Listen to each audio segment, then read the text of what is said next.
My DIL dumped my stuff on Senior Citizens Day, thank God, $15.00. The will she saw was just a draft. You're nothing but a wrinkled parasite, living off our pity. Vanessa's voice cut through the morning air like a blade. She didn't lower her tone, she wanted the neighbors to hear. She smirked, holding a chipped porcelain teacup from my mother's china set like it was a piece of trash. You smell like mothballs and regret, she added, tossing it carelessly into a cardboard box labeled $1.00 each. I stood at the edge of the driveway, my hands trembling, but my spine straight. Nolan was leaning against the garage door, arms folded, silent but smirking, as if this was all an amusing little show. Then Vanessa tilted her head toward the staircase, visible through the open front door. That bedroom? It's wasted on someone who's one fall away from the grave. We could turn it into something useful. At least then, it wouldn't just sit there collecting dust and whatever else you collect. I have lived in that 2-story house in California for 45 years. Robert and I built it ourselves, board by board, brick by brick, back when our hands were steady and our backs could carry beams without complaint. We paid it off decades ago, long before Nolan was even in high school. The deed has never left my name. Every wall had heard laughter and arguments. Every room held memories of Robert's voice, my son's footsteps, the smell of fresh-baked bread, and the sound of rain tapping against the kitchen window. When Robert passed, the house felt emptier, but it was still mine, my last fortress. Nolan and Vanessa moved in a year after Robert's funeral. They said they wanted to take care of me. At first I believed them. They brought groceries, helped with yard work, and sat with me in the evenings. But slowly the tone changed. The groceries became fewer, the yard work stopped. The evenings together turned into whispers between themselves and laughter that stopped when I entered the room. That morning was Senior Citizens Day, a day that always made me smile in small, quiet ways. Robert used to surprise me with breakfast in bed and a bouquet of yellow roses, saying, "You've earned more than one day, but I'll start with this one." This year, there were no roses, no breakfast, only Vanessa setting up folding tables in the front yard, arranging my life into price tags. She called it a fundraiser to fix the house, but I overheard her on the phone the night before telling a friend, "This is going to pay for our cruise. 2 weeks in the Caribbean, baby, out of this dusty old mausoleum for a change." I walked outside to see her lifting my wedding dress from a box, holding it up for the neighbors to see. The satin had yellowed with age, but I still remembered how it shone when Robert first saw me in it, his hands trembling as he reached for mine. Vanessa dangled it between 2 fingers like a rag. "Why do you even bother celebrating Senior Citizens Day? It's like throwing a party for a dying plant," she laughed, letting the skirt sweep against the dusty ground. The neighbors chuckled awkwardly, eyes darting between us. Some of them had known me for decades, but none stepped forward to stop her. I felt my throat tighten, but I didn't move. Vanessa's voice rose louder, sharp and cruel. "You're lucky we even let you live here rent-free. One call and I can have you moved into a nursing home by tomorrow." I caught Nolan's eye, silently asking him to intervene, but he looked away, tapping at his phone as if the sky had suddenly grown fascinating. My heart clenched, not at Vanessa's words, but at the quiet betrayal in my son's silence. I could have spoken up then. I could have told her that the deed to this house was still in my name, that she had no power to send me anywhere. I could have reminded her that I raised Nolan alone when Robert went overseas, working double shifts so he could go to college, but I didn't. My father used to say that a pot that boils too fast spills over, but a slow fire can melt even the hardest metal. I wasn't ready to spill yet. Instead, I let my mind drift to Robert's voice on the night before his last deployment. We were in the kitchen, the smell of coffee between us, and he reached for my hands with that calloused grip I knew so well.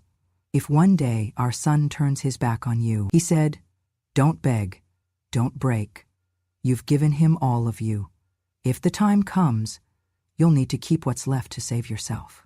Standing there, in the driveway, with my life laid out on cheap folding tables and my dignity trampled under Vanessa's wedge heels, I felt the ember of that promise begin to glow. I said nothing. I simply nodded when a neighbor asked if the dress was really for sale, and watched as Vanessa named a price that wouldn't have bought me a sandwich. The humiliation was sharp, but it was also clarifying. This wasn't just cruelty. This was preparation. They were stripping away my things, my space, my presence in this home, so they could claim it fully for themselves. And I, the supposed wrinkled parasite, was about to become something they had never imagined. A patient, calculating woman with nothing left to lose.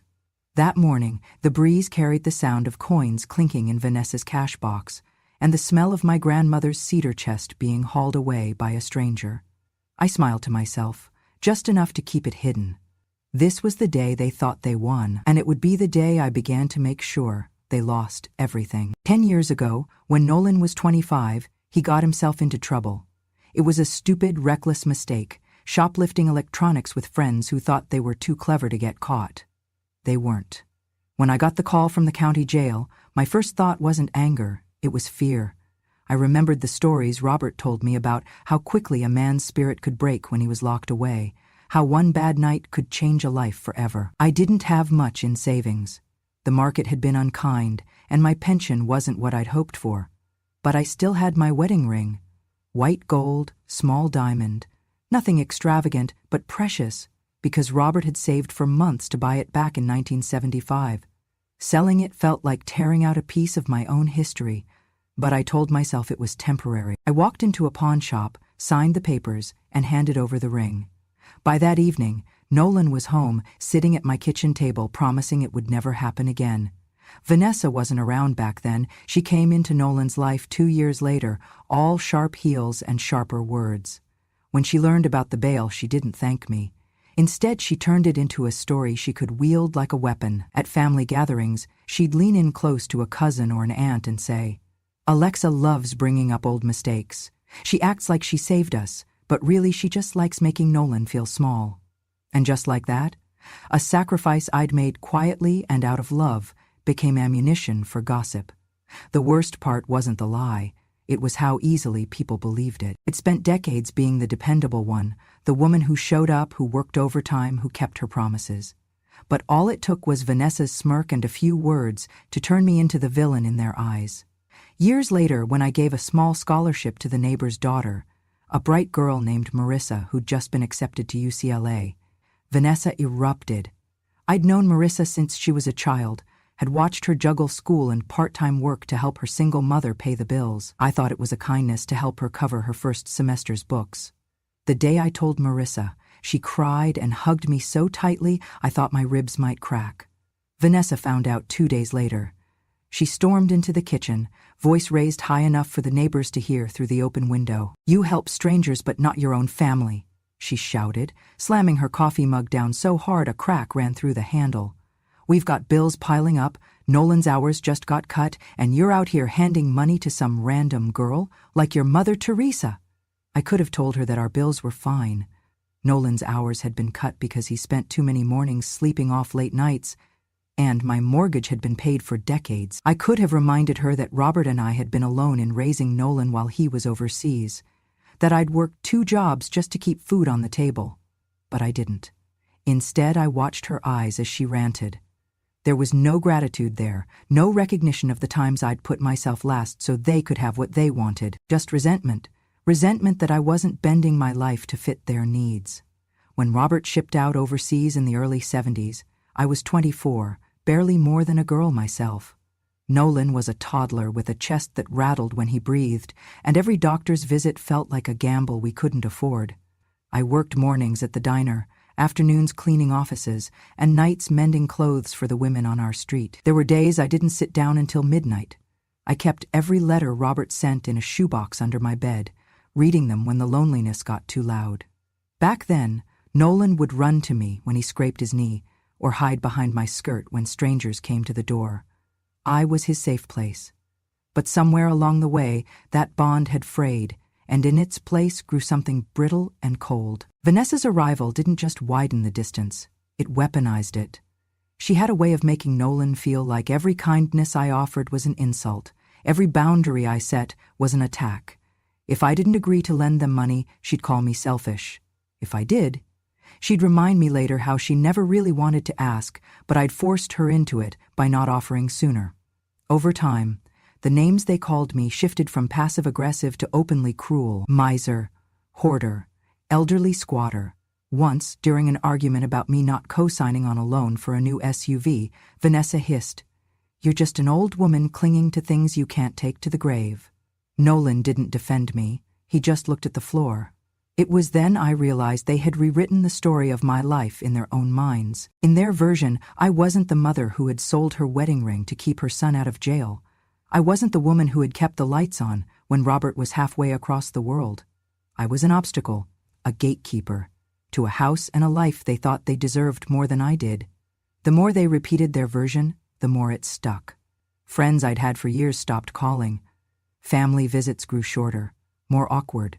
I could feel the isolation settling in like dust on unused furniture, and they liked it that way. Looking back now, I see it clearly. They were softening the ground, making sure that when they moved against me, no one would step in to help. If you strip someone of their allies, you make it easier to take what's theirs. And they were patient. They thought I'd grow weaker, more pliable with time. They thought wrong. When I came home from the grocery store that Tuesday afternoon, my arms aching from the weight of the bags, something felt wrong before I even reached the stairs. The hallway was too quiet, the air too still. I balanced the bags on my hip and reached for my bedroom door. The key wouldn't turn. I tried again, jiggling it the way I always did when the old lock stuck in cold weather. Still nothing. My stomach tightened. The brass around the keyhole was shiny and new. The groceries slid down my arm and thudded onto the carpet as I knocked. "Nolan? Vanessa? What's going on here?" Vanessa appeared at the end of the hallway, her phone in one hand, the other resting casually on her hip. She didn't even pretend to be apologetic. "Oh, that? Yeah, we changed the lock." My breath caught in my throat. "You? Changed the lock on my bedroom?" Her smile was small, sharp. "From now on, guests stay in the garage. And guests who don't pay rent leave." She didn't blink when she said it. She just stood there, looking at me like she was telling me what was for dinner. I felt heat rise in my cheeks, but before I could speak, Nolan stepped out of the living room holding a thick envelope. His face was flat, expressionless in that way he'd perfected over the years when he didn't want to admit he was ashamed. He handed it to me. I opened the envelope and pulled out a stack of papers, legal-looking, with a notary stamp and everything. The words at the top made my pulse jump. "Transfer of ownership agreement." "This is a joke," I said, flipping through the pages. "It's not," Nolan replied. His voice was low but steady. "Sign it, or you'll be in a nursing home next week." The words hung in the air, cold and final. My mind snapped instantly to the place I knew he meant. A low brick building on the edge of town with peeling paint on the shutters. I'd visited an old friend there once, a woman named Margaret I'd known since high school. She'd been left in a narrow room that smelled of bleach and neglect, her hair unwashed, her eyes glazed from whatever pills they were giving her. No visitors, no care. She'd gripped my hand and whispered, "Don't ever let them put you here, Alexa." I left that day with my heart in my throat, and now my own son was using that place as a threat. I set the papers down on the console table by the stairs. "This isn't legal," Vanessa laughed, a short, sharp bark that made my skin crawl. "Maybe not, but by the time you figure that out, your room will be emptied, your stuff will be gone, and you'll be too busy fighting for your spot in a care facility to do anything about it." I looked at Nolan, searching for even a flicker of doubt, some sign that he remembered the boy who used to run into my arms after school. There was nothing. He couldn't even meet my eyes. For a moment, the weight of it all pressed down so heavily I thought my knees might give out. My own son, my home, my life being dismantled piece by piece, not by strangers, but by the people I had loved most. I wanted to scream. I wanted to tell them both that they were making the biggest mistake of their lives, that this house was mine and always would be. But I remembered Robert's voice, steady, calm, telling me that when the time came, I would need every ounce of strength to save myself. That meant not wasting it on shouting matches with people who had already decided what I was worth. So I didn't sign. I didn't argue. I simply bent down, picked up my groceries, and carried them to the kitchen. Vanessa's eyes followed me, a smirk still on her face. Nolan stayed silent, leaning against the wall like he was already picturing the house without me in it. Inside, I set the bags on the counter and unpacked them one by one, my hands steady even though my heart was racing. Each can of soup, each loaf of bread, each piece of fruit went into its place like nothing had happened.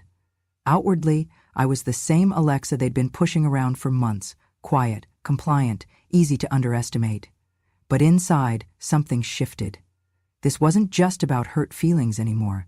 This was about survival. I thought of the shoebox in my closet, the one Robert had kept locked with his old army padlock. Inside were things he'd said might be useful someday. Documents, contacts, names I hadn't thought about in years. I thought of the dusty Rolodex in my desk drawer, filled with numbers I hadn't dialed since before Nolan was born. I thought of Frank, Robert's friend from the service, the one who'd sent a Christmas card every year without fail.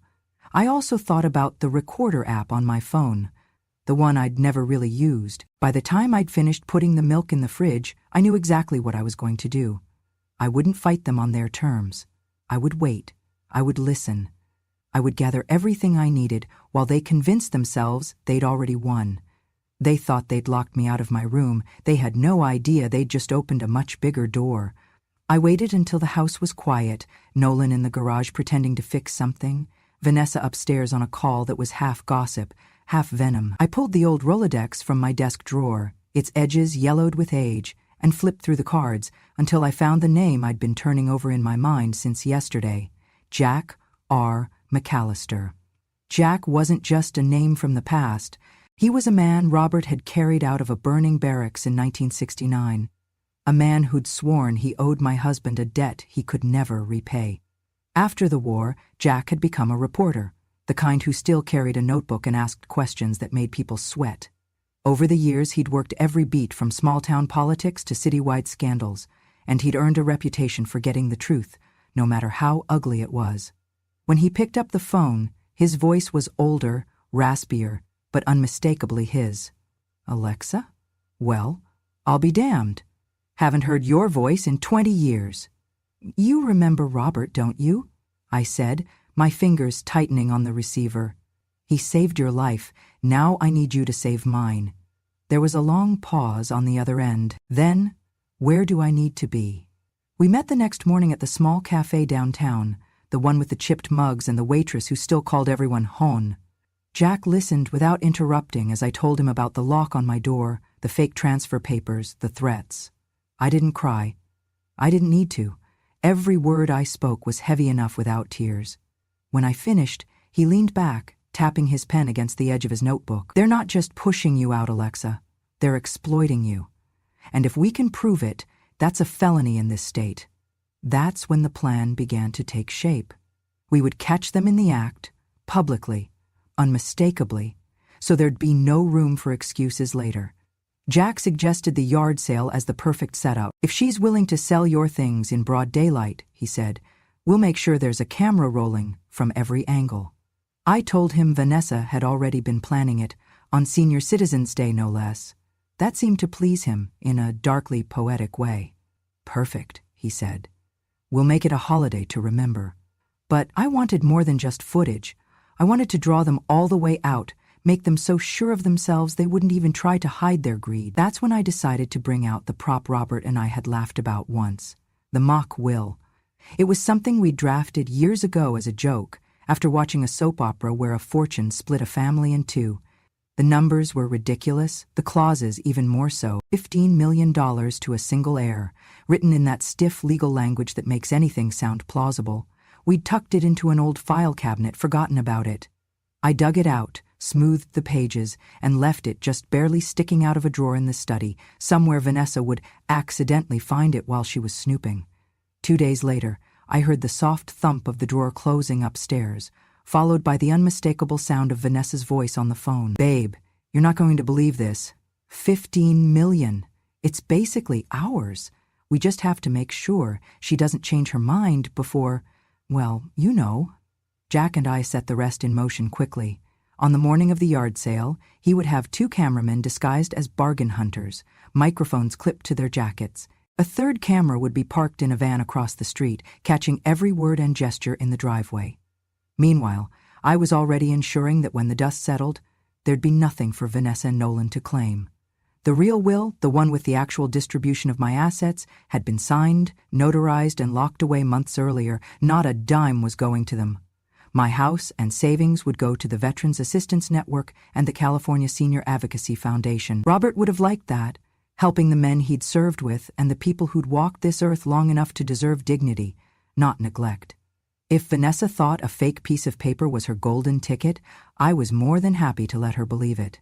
The deeper she bit, the harder it would be when the trap finally snapped shut. By the time I left that cafe with Jack, the shape of the endgame was clear in my mind. They had started this war thinking I was too old, too tired, too fragile to fight back. They were about to learn that I wasn't just defending my house. I was defending my life, and I had no intention of losing. The morning of the yard sale dawned bright and warm, the kind of California day that draws people out of their homes and into the streets. From my bedroom window, I could see Vanessa in the driveway, wearing a new sundress with a floral print and wedge heels far too impractical for moving boxes. She had her hair piled high, gold hoops catching the sunlight, and she was already waving at passers-by like the queen of a parade. "Everything must go," she called, her voice carrying down the block. "Make room for the cruise of a lifetime." Tables lined the driveway and spilled onto the lawn, stacked with my things, Robert's service medals, my wedding china, the quilt my grandmother had sewn by hand before the Depression. Beside them, price tags fluttered in the breeze, insultingly low. A lifetime reduced to yard sale stickers. 25C/$1.00 best offer. I sat quietly on the porch swing, a book open in my lap. I wasn't reading, I was watching. Jack's team had arrived in staggered intervals, each one blending into the crowd. One man wore a faded baseball cap and carried a reusable shopping bag. Another had on a Hawaiian shirt and sunglasses, a camera lens hidden through a slit in the fabric. The third was a young woman with a stroller, the baby inside cooing at anyone who passed by. All of them had mics clipped discreetly, wires running into small recorders. Neighbors wandered in, drawn by the promise of cheap fines. I caught a few sideways glances, some confused, some pitying, as they recognized the items laid out on the folding tables. A couple of the older women from church looked like they wanted to say something, but Vanessa was quick to distract them with exaggerated stories about renovations and making space. One man picked up Robert's old leather jacket, turning it over in his hands. Vanessa leaned in, smiling sweetly. $5 and it's yours, she said. It's just been sitting in a closet collecting dust. Better someone actually wear it, right? It was all I could do not to clench my fists. Then she made her first real mistake. A woman admired my wedding dress, ivory silk, delicate beadwork, preserved carefully for decades. Vanessa held it up by the hanger, letting it dangle in the sunlight like a used towel. Senior Citizens Day, what a joke. It's basically a memorial service for old furniture, she laughed. The crowd chuckled awkwardly, unsure whether to agree or walk away. One of Jack's cameramen shifted closer, angling his lens just right. The sale went on for another hour, and I could see Vanessa growing bolder with each purchase. She downed a mimosa between transactions, her voice rising, her laugh sharper. Nolan joined her near the folding tables, holding a coffee cup but not lifting a finger to help. That's when the moment came. A young couple was buying my crystal vase, and as Vanessa wrapped it in newspaper, she leaned toward them, speaking low but loud enough for anyone within a few feet to hear. "Once she's gone, this house is ours, and I'll make sure she's gone soon." Nolan threw his head back and laughed. "Damn right," he said, tapping the side of his cup. "It's only a matter of time." The words hung in the air just long enough for Jack's team to get them from 3 different angles. I saw the faint nod from the man in the baseball cap, confirmation that they had it. By noon, most of the tables were picked clean. The medals were gone, the quilt, half of my china. Vanessa was counting cash behind one of the tables, a satisfied smirk on her face. I stood, stretching slowly, and went inside to make tea. My hands were steady as I poured the hot water over the leaves. Outside, I could still hear her laughter, sharp and careless, echoing across the yard. She thought today was her victory lap. She had no idea it was the beginning of the end. A week later, the segment aired.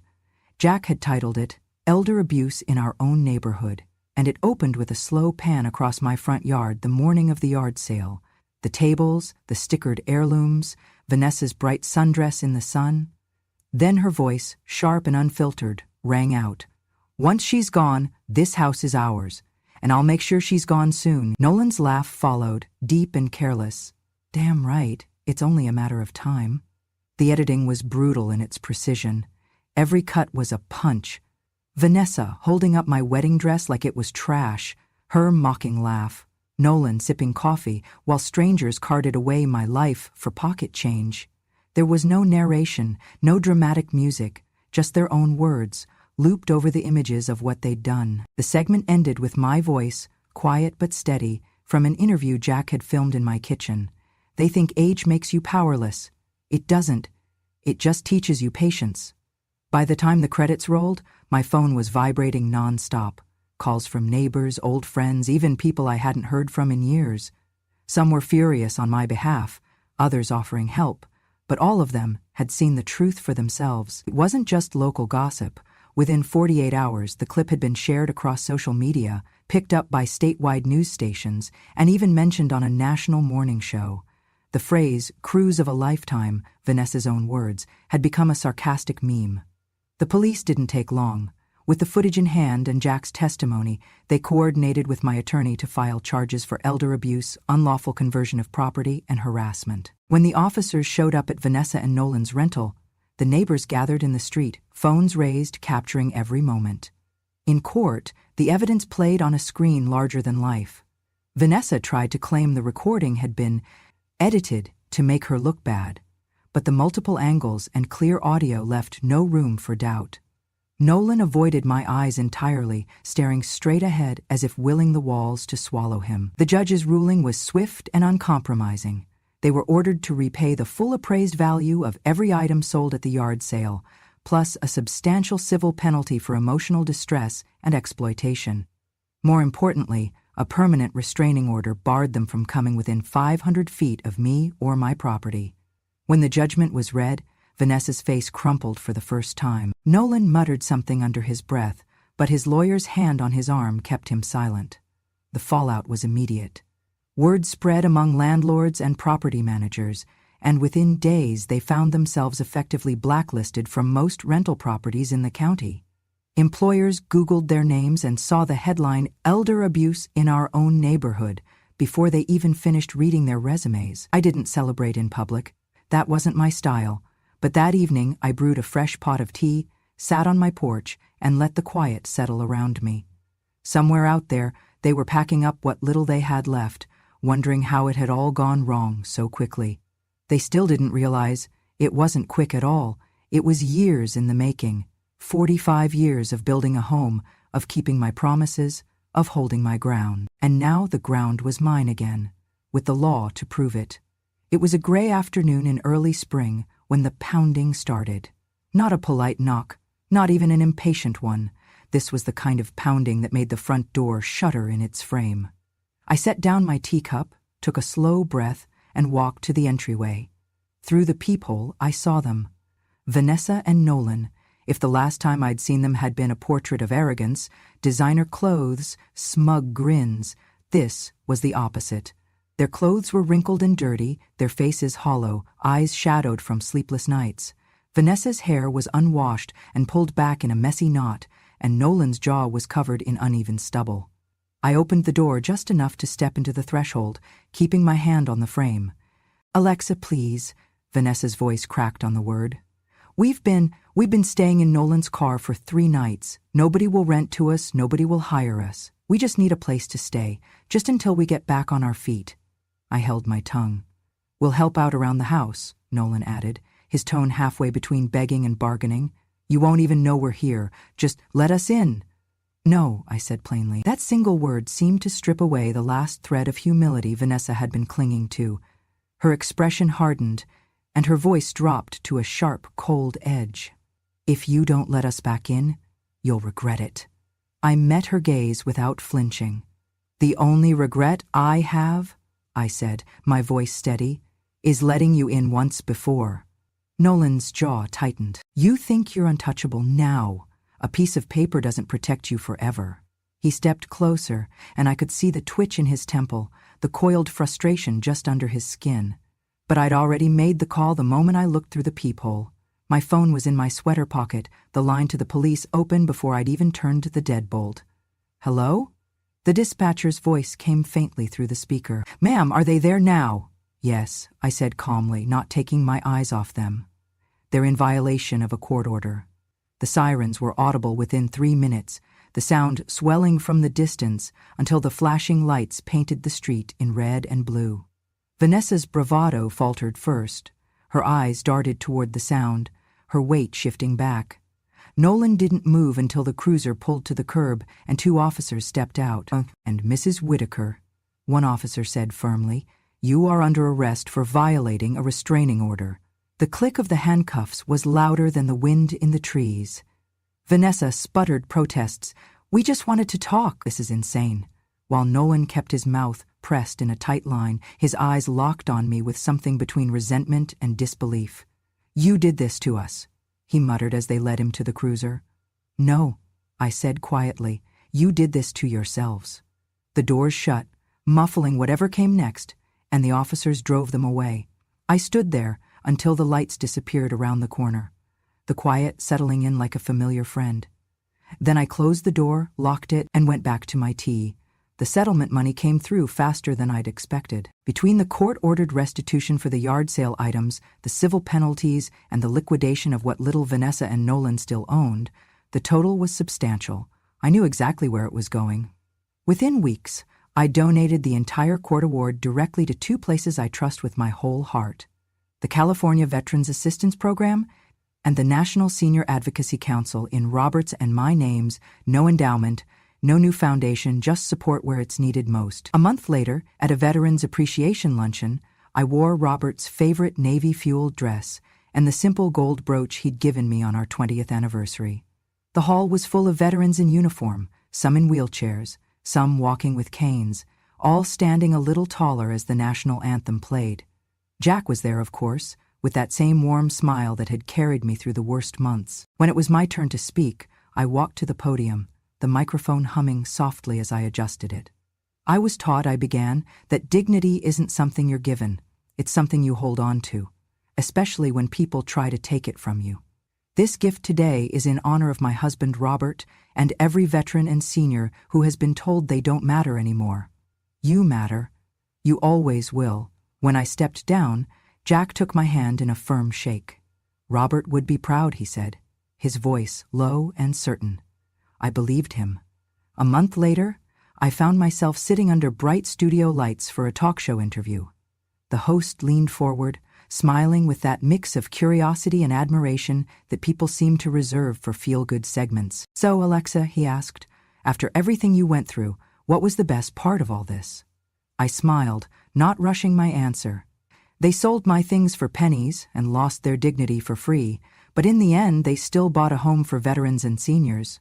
Funny, isn't it?" The audience laughed, some clapping, and I could hear the quiet murmur of agreement ripple through the room. That night, when I returned home, the sun was just setting, painting the walls in shades of gold and rose. I paused in the hallway, my eyes settling on the framed photograph of Robert in his dress blues, his smile steady and proud. I stepped closer, resting my fingers lightly on the glass. "We won, Robert," I whispered. "We won." The house was quiet again, but it wasn't the lonely kind of quiet. It was the kind that comes when a battle is over and you've come out whole, when the walls you built together still stand and the people who tried to tear them down are nothing more than a memory fading into the dark. And that's my story. From the day they called me a wrinkled parasite to the day they were the ones locked out in the cold, I learned something I wish every senior could hear. Age is not weakness, it's leverage. If my story made you feel something, anger, satisfaction, or maybe just a little hope, then stay with me. I have more true stories, more quiet victories, more reminders that revenge has no expiration date. Subscribe to Grandma True Stories and turn on the bell so you never miss the next time a little old lady fights back. Because in this house, we remember everything.